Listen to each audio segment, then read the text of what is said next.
Train গন্ডগোলের জেরে আজ একাধিক চাকরি পরীক্ষার্থী পরীক্ষা দিতে পারল না। ঝুঁকি নিয়ে ট্রেন ছেড়ে বাস, লরি, অন্যান্য পরিবহনে পরীক্ষা কেন্দ্রে এসেও 2 থেকে 3 মিনিট দেরি হওয়ার পরীক্ষা কেন্দ্রে প্রবেশের অনুমতি মিলল না। আজ চাকরি পরীক্ষা হচ্ছে বারাসাতে একাধিক স্কুলে। ট্রেনের সমস্যা সকাল থেকেই, বাসে ওঠা যাচ্ছে না, এত ভিড়। তার মধ্যেও জেলার বিভিন্ন প্রান্ত থেকে চাকরি পরীক্ষার্থীরা পরীক্ষা কেন্দ্রে পৌঁছানোর যথাযথ চেষ্টা করেছে। কেউ বাসে, কেউ আবার লরিতে, কেউ গাড়ি বুক করে পৌঁছানোর চেষ্টা করেছে, কিন্তু সময় মতো এসে পৌঁছতে পারেনি একাধিক পরীক্ষার্থীরা। সকাল 8টার 9টার হাবড়া, গোবরডাঙ্গা, বনগাঁ থেকে বেরিয়ে 12:30টার আগে পৌঁছতে পারেনি পরীক্ষা কেন্দ্রে। অনেকের 2 মিনিট দেরি হয়েছে, কিন্তু পরীক্ষা হলে প্রবেশ করতে দেয়নি স্কুলের বাইরে থাকা পুলিশ প্রশাসন।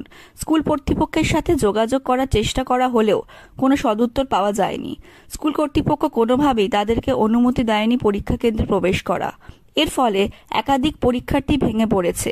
তারা এমনই দাবি করেন কর্তৃপক্ষের কাছে যে তাদেরকে পরীক্ষা দিতে দেওয়া হোক, তার জন্য কোনো অতিরিক্ত সময় চায় না, ওই সময়ের মধ্যেই পরীক্ষা দেবে। কিন্তু স্কুল কর্তৃপক্ষ কোনোভাবেই তাদেরকে অনুমতি দেয়নি। এখন পরীক্ষার্থীদের প্রশাসনের কাছে দাবি তাদেরকে যেন আর একদিন পরীক্ষা দেওয়ার ব্যবস্থা করে দেওয়া হোক, কারণ তাদের কোনো দোষ নেই পরীক্ষা কেন্দ্রে সঠিক সময় না এসে পৌঁছানোর জন্য।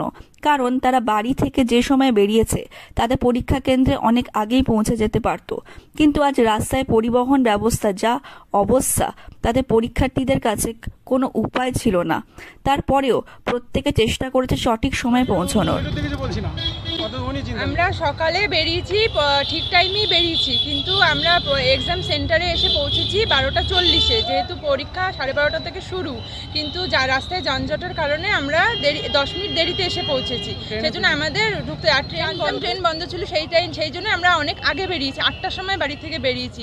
বারাসাতে আসতে আমাদের বাসে লাগে 8 ঘন্টা বা 45 মিনিট, সেখানে আমরা 12:40-এ এসে পৌঁছেছি। আর কত আগে বেরোবো? মসলন্দপুর থেকে প্রায় 1 ঘন্টা দূরে স্বরূপনগর থানা, আমি ওখান থেকে এসেছি। আমরা বেরিয়েছি 8টার আগে।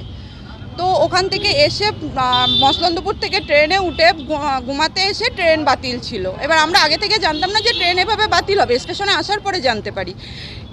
ঘুমাতে এসে ট্রেন পুরো বন্ধ। ওখান থেকে আমরা গুমা চৌমাতে এসে ওখান থেকে ইঞ্জিন ম্যান করে এসে পুরো এই রোদে ওইভাবে এসেছি যাতে আমাদের একটু ঢুকতে দেয়। ঢুকতে তো দেয়নি। আজকে পিএসসির ফুড এসআই পরীক্ষা ছিল। আজকে প্রায় 5 বছর পরে এই পরীক্ষাটা হচ্ছে। তো ওনারা তো ঢুকতেই দেননি। ওনারা বললো ডিএম অফিসে যেতে। তো আমরা সেখানে গেলাম, অ্যাপ্লিকেশন করলাম, অনেকে সিগনেচার করলো, অনেকে এখনও এখানে আসেও নি। তো আমরা কি করব? এবার আপনাদের বক্তব্য যে আমাদের কি করা উচিত? আমরা তো এতটা তো কষ্ট করছি, মানে